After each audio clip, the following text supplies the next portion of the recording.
Pramuka. Selamat malam kakak-kakak dimanapun Anda berada dan adik-adik penggalang dimanapun Anda berada. Perkenalkan, nama saya Ika Yuliani, pembina Pramuka Penggalang di MTS Ma'arif NU 1 Cilongok. Kali ini saya akan memaparkan tentang best practice saya yang berjudul meningkatkan pemahaman tentang back azimuth dengan menggunakan azimuth clock peserta didik penggalang di MTS Ma'arif NU 1 Cilongok. Gerakan Pramuka adalah organisasi pendidikan yang menyelenggarakan pendidikan kepanduan yang dilaksanakan di Indonesia. Dalam pelaksanaannya, Gerakan Pramuka memiliki metode kepramukaan. Salah satunya adalah belajar sambil melakukan. Kemudian, Gerakan Pramuka memiliki kurikulum tersendiri dalam bentuk syarat kecakapan umum. Untuk penggalang, terdapat 3 tingkatan syarat kecakapan umum, yaitu penggalang ramu, penggalang rakit, dan penggalang terap. Nah, salah satu poin di tingkatan penggalang terap pada poin 24 tepatnya terdapat materi peta lapangan. Kadang peserta didik merasa kesulitan dalam menentukan back azimuthnya. Harus menghitung, dikurangi atau ditambah 180 tanpa mereka pahami apa itu back azimuth. Maka dari itu, di sini saya akan menjelaskan bagaimana supaya mereka lebih memahami tentang back azimuth. Bagaimana prosesnya? Check this out.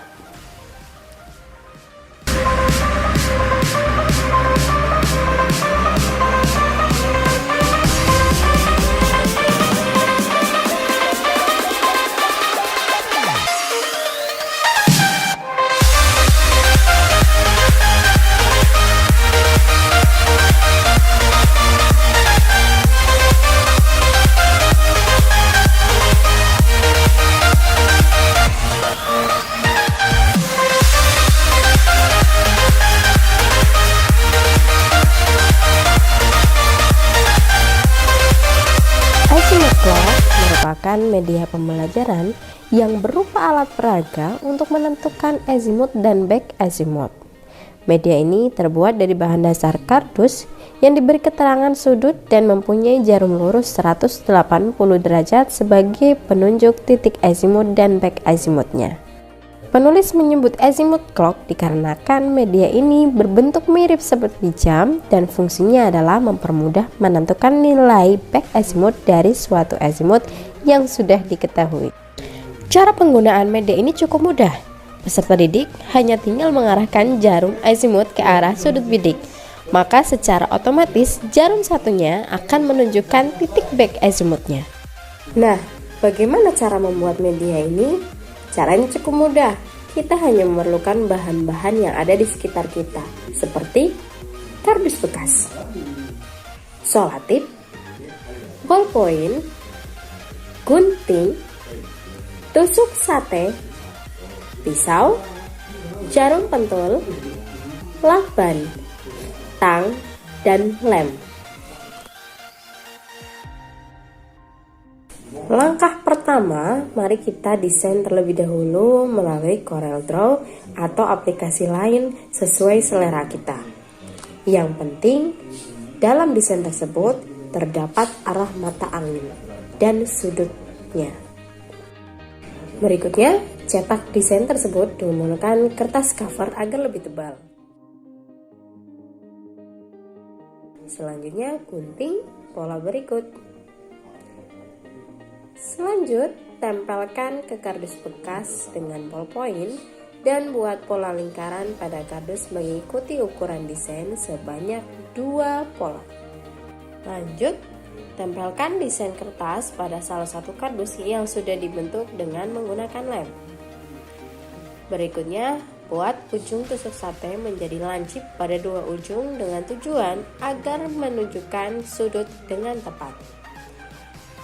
Berikutnya, lapisi beberapa bagian tusuk sate dengan selotip hitam agar mempunyai warna dan mudah dilihat.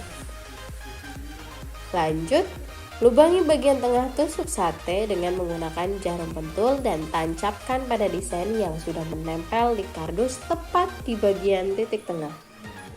Kemudian, agar tidak mudah geser, lapisi ujung bagian bawah jarum pentul dengan lakban. Kemudian, bengkokkan ujung bagian atas jarum pentul dengan menggunakan tang dan tempelkan bengkokan tersebut kepada tusuk sate agar lebih rapi. Cek apakah tusuk sate sudah dapat berputar dengan baik atau tidak.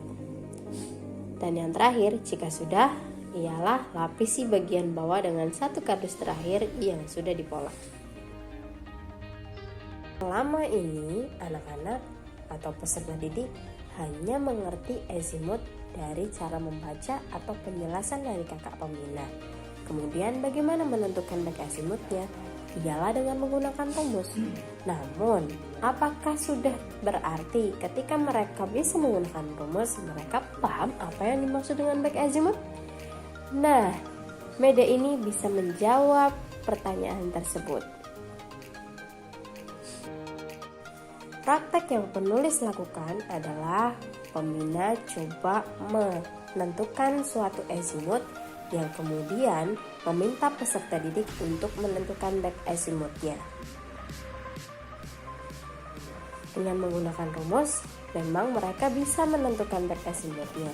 Tapi ketika saya bertanya apa yang dimaksud back azimut, mereka bingung untuk menjawabnya.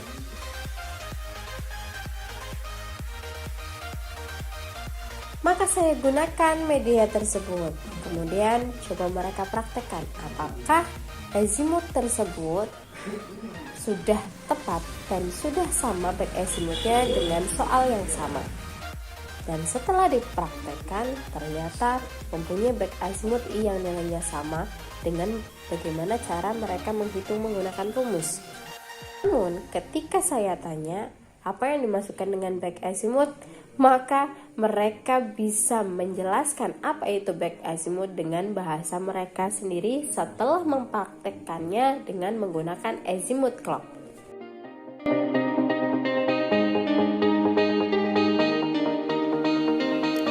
Ternyata setelah menggunakan azimut clock, peserta didik bisa lebih memahami apa yang dimaksud dengan back azimut. Jika dibandingkan, pembina hanya menyampaikan dengan ceramah tanpa mempraktekkannya. Kakak-kakak pembina yang saya hormati, tentunya dalam pelaksanaan atau pembuatan best practice ini saya masih banyak sekali kekurangan. Oleh karena itu, silakan saya mohon saran dan kritik dari kakak-kakak semua dimanapun Anda berada. Dan sebagai seorang pembina, tentunya kita harus memahami dan menyadari banyak tantangan yang kita hadapi ketika melaksanakan pembinaan dengan peserta didik. Oleh karena itu, kalau bukan kita, siapa lagi para pembina?